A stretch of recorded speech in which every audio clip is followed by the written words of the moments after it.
And we're back with another episode of Franchise My Business, the podcast for franchisors, hosted by franchisors.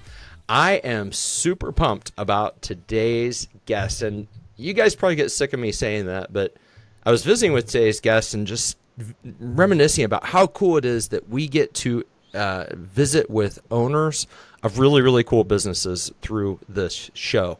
And this is the type of business that I don't even think I knew really existed.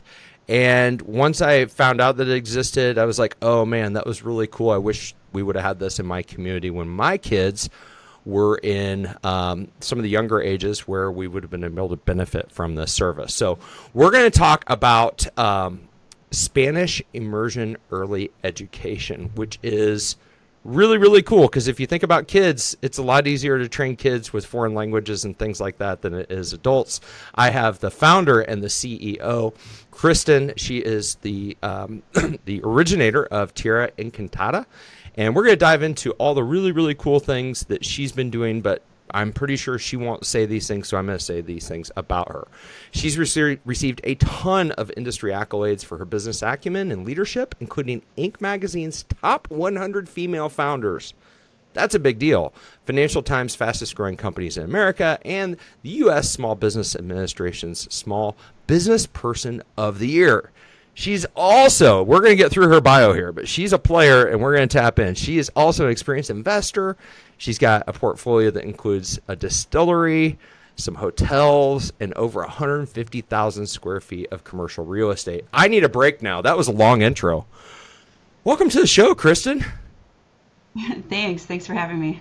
I don't think I took a breath through that whole intro. When do you sleep? You got kids. Like, when do you sleep with all that going on? I've learned over the years I can make do with, less and less every year, 6 hours or so. So it works. It works. Well, awesome. Well, thank you for taking time to visit with us. I want to sing some praises to like what you guys do, but I want it to come from you. So if you could just act like we're investors and you're pitching us on, just a quick overview of what your company does and specializes in so we can set the foundation, I think we'd all love to hear that. So go. Totally. So Tierra Encantada is the leader in Spanish Immersion Early Education. And so what that means is childcare, but with education for kids 6 weeks through 6 years, so infants all the way through pre-K. And we have a lot of different unique differentiators. The obvious is that we're language immersion. A lot of families get a little confused what that means. So we have curriculum that incorporates like STEM, SEL, so social emotional learning, but it's taught through the vehicle or the language of Spanish. And so the kids are talked to just like kids learn at home. I mean, when you're at home with your kids, you're not teaching them how to speak English as they're a baby. You're just talking to them. And so that's how they learn in our program. And then we also have a organic fresh cooked meal program that's designed to expand young palates. So quinoa with avocado, shrimp fresco pasta, so really healthy, elevated meals. I would have loved to be a fly on the wall, see if you would have had our daughter in your class. She's the world's pickiest eater. It's really challenging. And like she would consider those to be weird foods. That's her exact word. She's 9. She's like, those are weird foods. I'm sure you guys get picky eater kids that come through. Just pure curiosity. Are you able to get them to adapt to some of the, like quinoa? I don't know a lot of littles that are eating quinoa unless it's pushed on them. How do they do with these different foods? Actually, a lot of parents are very shocked because they do great. I mean, they eat everything that we serve. Yeah. And what we typically find is, say a child starts this new, they come in and they've never ate some of this before. It seems weird, but all their friends around them are eating it and enjoying it and seemingly happily, chowing away. And so it reassures them, and I mean, even parents, it's funny, some of the parents, when they've left a review for us, they're like, my child never ate mushrooms before Tierra, but they see all these kids around, so then they think, oh, maybe I'll try it, and then they try it multiple times and learn they actually do like it. So we messed up then, because she probably loves eating amazing food, just not around us, as long as her peers are eating it. And so now it's probably too late, and I feel like we've lost that battle. But that's really cool because, you know, if you don't have kids and you're listening, or you're thinking about having kids, and you have a picky eater, like, it is a big disruptor to your family's life. Like, it's an issue we talk about every week. Like, it's a thing. So that's really cool that not only are you guys getting them expanding their palates, which I think is super important for long-term nutritional, you know, positive habits, but also teaching what I believe is probably the best foreign language that you could teach if you are raised in America with English as your primary language. So 2 birds, 1 stone, actually 3, because I don't know if you guys have in your markets like wait lists for childcare, but that's also a thing. Like, people who move here and they're like, hey, I need to find a childcare. I'm like, good luck. You need to be on a list like 6-9 months ago everywhere and wait for a kid to drop out. Is that, are you noticing that demand exceeds supply just overall in childcare? Yes, yes, yeah. And I mean, we have, for some of our centers in the Twin Cities market, I mean, we have had families that age out of the wait list that literally never get a space. They're on it 3 years because once a family gets a space, they usually don't leave. So the only openings you have each year are infants. And once a child is too old to be in the infant classroom, then the odds of them getting a space is just very low. Wow. Yeah, it's kind of weird that I mean, it seems like this is a systemic issue that we can't have enough places to care for the children during the day. So that's pretty wild. It's pretty wild because I've noticed that they built, you know, even like a master plan community, and 2 national franchises have built childcare centers within our neighborhood in the past decade, right? And there's still wait lists galore. In our suburb of Kansas City, I don't think that you could, you know, we got like 100 and something thousand people. I don't think that there's a single place that doesn't have a long wait list. So keep building them. And Kansas City's the right market. If anybody's listening and you're in Kansas City, we need this here. You guys know that we need this here because we don't have enough centers to care for the kiddos. So that's really cool. You started in 2013 out of need. 2019, you look up and you realize that you've got something that you feel is replicable and that you could package up and share with other entrepreneurs. Did you build this business to franchise from the ground up, or was it just kind of like, hey, accidental franchising versus deliberate? Yeah, no, I didn't build it to franchise. It was actually something I didn't want to do. Like, I was intentional about wanting to. I've been asked. I had wanted to grow Tierra myself, like just continue opening centers. Yeah. And I had been asked multiple times. And as I opened more and more locations, I realized that partnering, I think really my fear with franchising was the brand dilution or brand quality being negatively impacted. I mean, that was really like the big fear. But the attorneys that I've used for some of our contract stuff, one's like franchisor, one's been a franchisee. And so they both like really helped me understand a lot more about the process. And I personally love helping people start businesses. I'm on the board of a SBA microlender that funds small businesses. And so I love the idea of like partnering with people in their communities to accomplish their business goals. And so with that combination of knowledge and expertise, it made it a lot easier for me to decide to do that. I love it. I love it. The whole, like, the brand compliance thing is a real thing. So I never talk about I used to be a chief marketing officer of a global franchisor. And so I was kind of the brand cop at one point in time while I didn't like being that person. But it's a legitimate concern when you create something that and actually 100% of the time, even with people that are well-intentioned, the brand gets used incorrectly. It just happens. And yeah, I think you gotta be okay with a little bit of that slippage if you're going to expand through this, because the positives of wrapping this up and sharing it with others is the fact that you do get to pour into other entrepreneurs. You do get to help them. And that's part of what I love about this model, is that being able to help people, like pour into other entrepreneurs and give them a path to business ownership or expanding their empire. And speaking of empires, I want to talk about what the heck you've got going on outside of this business, because what's your commercial real estate? look like? Is it industrial, office? Like, what have you invested in? Uh, Both. Yeah. So I have invested with a group of people Mm-hmm. on a couple hotels, Cool. and then I own 100% of my real estate company, which owns that like a little over 150,000 square feet of Minnesota and Texas. So it's mainly commercial, some industrial, Mm-hmm. like one residential, like an apartment above like a storefront, Oh, and so really? mainly commercial. Yeah. Yeah. That's cool. Have you been like, I always think it's pretty cool. Like my parents were real estate investors and they never got into the commercial side, but they were definitely on the residential. They had houses in like markets that got hit bad during the last housing market thing. They got out like right in time. Phoenix, Las Vegas, some in Ohio, some here in Kansas City, some on the West Coast. Like how are you going about procuring deals like that are not near you? So the ones in Texas specifically. Like, do you have somebody boots on the ground, or are you in Texas? You're in Minnesota, right? So yeah, yes. No, our corporate office is in Minnesota.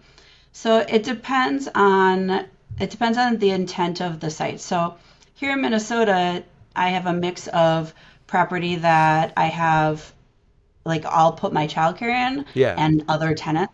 In Texas, that location, whenever we negotiate a lease on a site, I always try to negotiate an option to purchase. Yep. Even better if I can have a set price, even if it seems high to me, because once I invest, $1 to $2 million into this building, it's going Yep. to be worth more. Yep. And so I try to always get that in. And with Texas specifically, I had a set price within so much time I could execute on. And when I went to construction was done, I went to finance the deal. It just made sense to buy versus Yeah. finance tenant improvements because I mean our monthly payment was less to buy the building, and so I ended up just buying it under my holding company and then leasing it back to that entity. That's awesome. That's awesome. I love moves like that, and that's why. Thank you for sharing that because a lot of our guests aren't buying real estate that is housing maybe even their prototypes or I mean, I'd love to get somebody on here who is at that model where they buy the real estate and then they lease it back to the franchisee, kind of the McDonald's model. But I think that's one of the things that a lot of prospective franchisors don't think about, and it's another way to build wealth as well as cash flow stream and just enterprise value in the organization is just structuring your lease so that you have an option to purchase. And it's kind of like, yeah, it makes all the sense in the world. So write that down. If you're driving, it's in the show notes because I think that's probably one of the cooler things that you can do as a franchisor that a lot of people don't really think about. And that's smart. I love it. What do you see as like, do you feel like you guys compete against other daycares, or is this more of I'm guessing with like organic foods and all these things, maybe another level up, another like your brand position is maybe elevated above other even independents? Would you guys consider yourself to be kind of an elevated brand?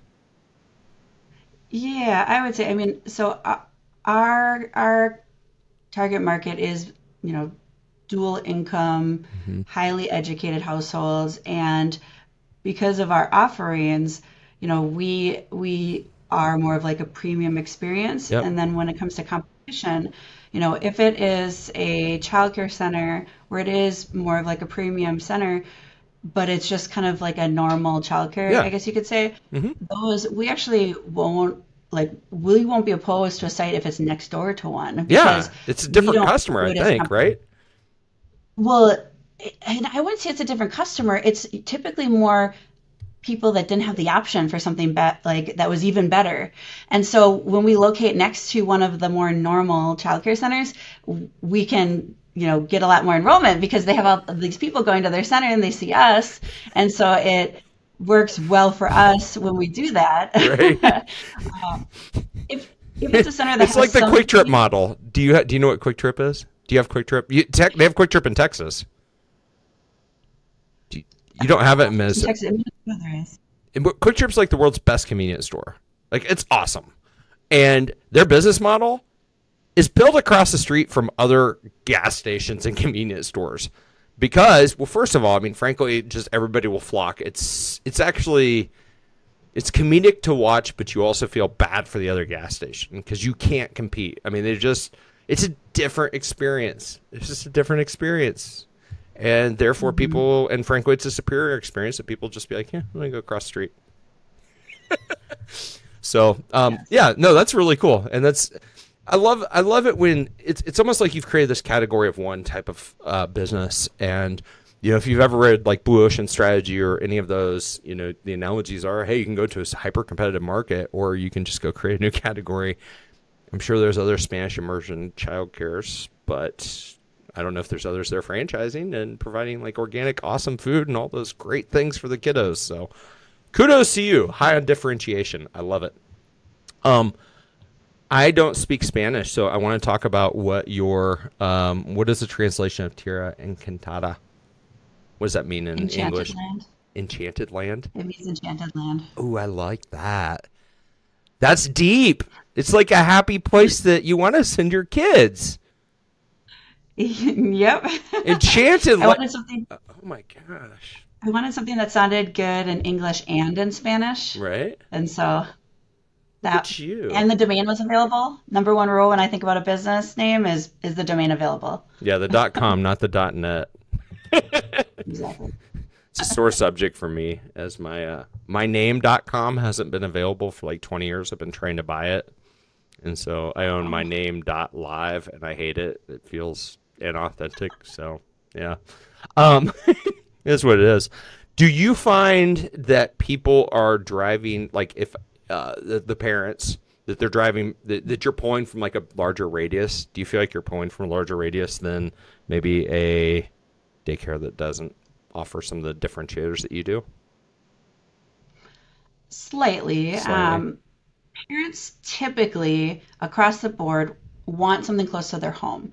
And there will be families that will drive. I mean, if they're looking at two centers and one's 7 miles and one's 5, they'll drive that extra. But if it's 10 miles in the opposite direction, so it depends. There's a threshold to that. There's a threshold to that tolerance of extra work. But yes, we do have families that will go further. I mean, we have some families where they'll drive, 40 minutes. I mean, we have a couple, not a lot. This isn't the majority, but we do have some where they will drive quite far because there isn't anything by them, and they really want this. Yeah. Specifically, they want language immersion. Yeah, they want their kids to go to Enchanted Land. I love that. It looks like the margins are also good. Like you, on your franchise opportunity website, you guys do disclose some of that. So I feel like I can talk a little bit about it. So, if you're interested in this type of business model, and particularly this business, the revenue and the EBITDA average are very attractive. We also know that people aren't going to stop having children. Like that's like a constant thing, right? So there's that. Children don't go out of style. Some food trends go. I'm going to change smoothie shop. Smoothies may go out of style one day, like frozen yogurt did. Kids don't go out of style at all, right? I do see that you have an opportunity, and I think this is really smart as well, for conversions. So if somebody has an existing center and they're looking at leveling up, have you had any conversions thus far, or have they all been like net new out of the ground? So far, they've all been new. We've had some people inquire about it, but we haven't brought anyone on board for a full conversion yet. Yeah. I can't wait for your first conversion because I've helped people go through that process, and when I see, and frankly, that's part of what we did at our last company. We were in real estate, so we didn't have a lot of new people. We were converting, and I loved seeing the before and after because a lot of people they can be great at business, but you can get like those rocket boosters, first of all, when you align with a brand and you get a system, but second of all, when you're not doing it alone. And I think that's like the big X factor that a lot of people don't necessarily understand about franchising, whether you're a Zor or a Z, because if you're a Zor, you get a lot of gratitude out of like a lot of people carrying the flag of your business and rowing in the same direction and looking around being like, hey, like if we wouldn't have had this idea, these people wouldn't be doing this. Like it's super cool. Huge responsibility too. But more importantly, the business owners, entrepreneurs, business is tough. It's hard. It can be super emotional. And so the fact that you could give, somebody who's in the childcare area the opportunity to be part of a quote unquote family, I think it's pretty remarkable. So if you have a childcare center and You're in Kansas City. We need you to convert to Tierra Encantada. I want to talk about the painting behind your head. What is going on? Like, this thing's crazy. And if you're listening, I'm sorry. If you're watching video, you see it. What is on your painting? Because it's super, super cool. So it is my favorite artist who is from here, Minnesota, and he has a gallery too in Seattle. His name's Michael Barrar, and he does almost like a caricature graffiti style of different like cityscape, and it's awesome. So that is the stadium in Minneapolis. That's super cool. I may have to get that artist name. I'm really into art too. Like our main office has all original art in it, one of which I had commissioned or whatever. And I always think it's like really cool when I see art. I'm an artist at heart, even though I can't create. I just appreciate art. So, how many locations do we have today? So we have 11 that are open, and then we have another 20 in development. You do? How'd you get there? Did you partner Yes. with like a organization to help with franchise sales? Are you guys doing it internally, or consultants? When we first started, we brought on like an outside sales company that we used for the first couple years, Okay. and then now we do it all internal. Okay. And so our chief growth officer came from another company that grew really fast franchising, so it just has so much knowledge and expertise and is amazing. Yeah. And so he helps with that. But some of it's corporate because we are going through both. I think personally, as a franchisor, I think it's very important that you operate corporate locations and you keep opening them, because otherwise I think it's hard to understand what changes in the market and costing and different things like that. And so we're doing both.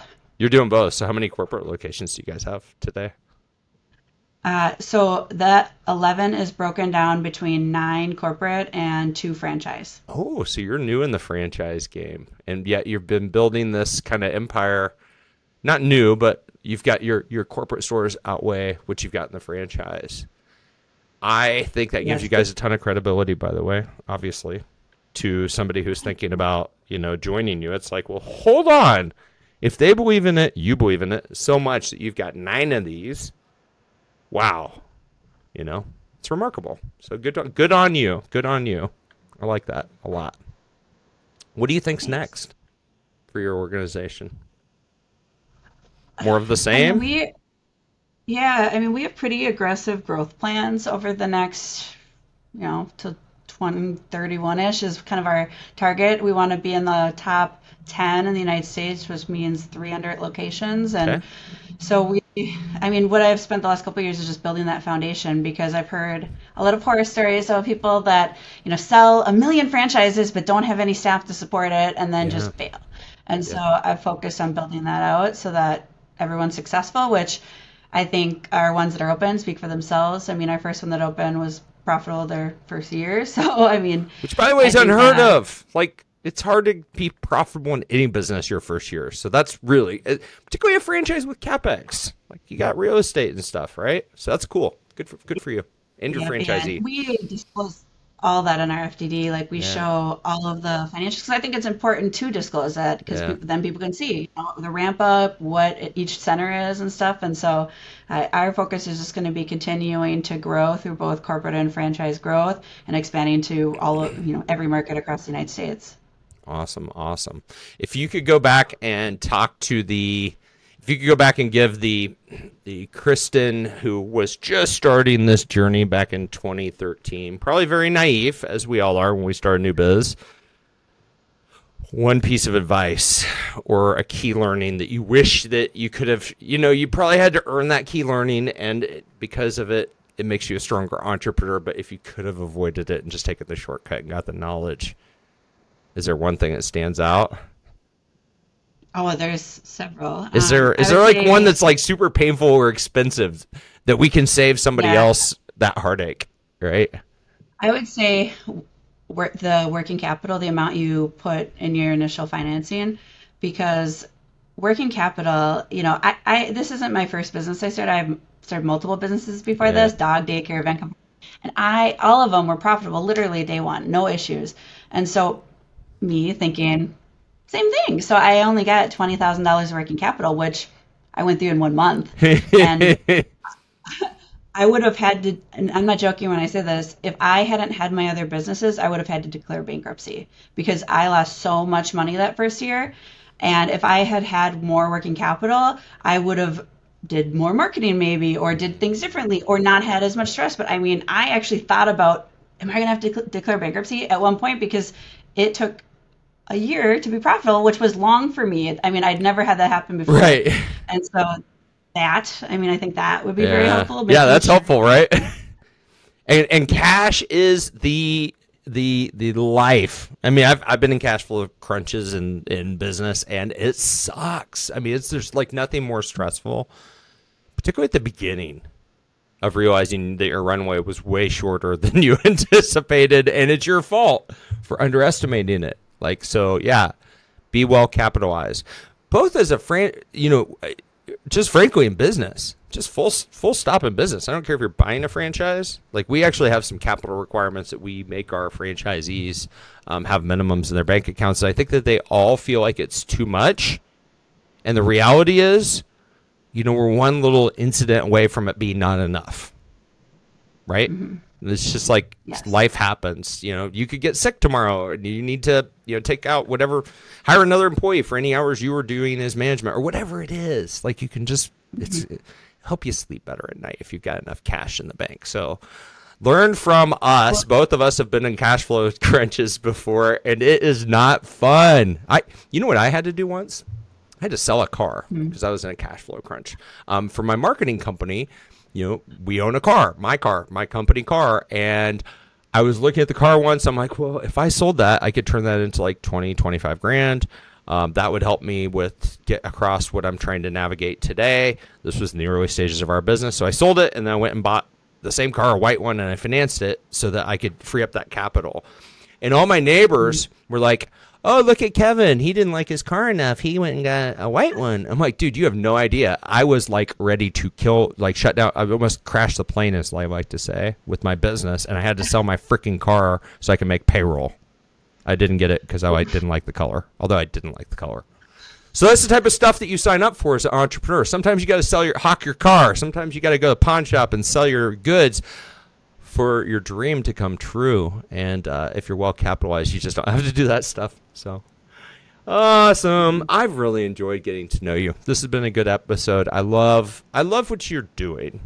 Like, you're putting your money where your mouth is, first and foremost. And there's not enough of that in the world. But secondly, like, you built like a cool differentiated business, and anything that helps kiddos like get a leg up, I think, is awesome. So keep rocking. Thank you. Thank you. If people want to learn more about you or your biz, like, where's the best place for them to go? So tierraencantada.com is where they can learn about both franchising and enrolling. Cool. And if you're driving or you don't know how to spell those things, they're in the show notes, along with any links that Kristen gave us in terms of like ways to connect with her. So until next time, I'm your host, Kevin Oldham, and I just have two asks. Number one, if you enjoyed this episode and you think of somebody who might enjoy it, go ahead and text a link to them right now or email it over. And number two, I'd love it if you smash that subscribe button. Until next time, I hope that you have a phenomenal week, and be well.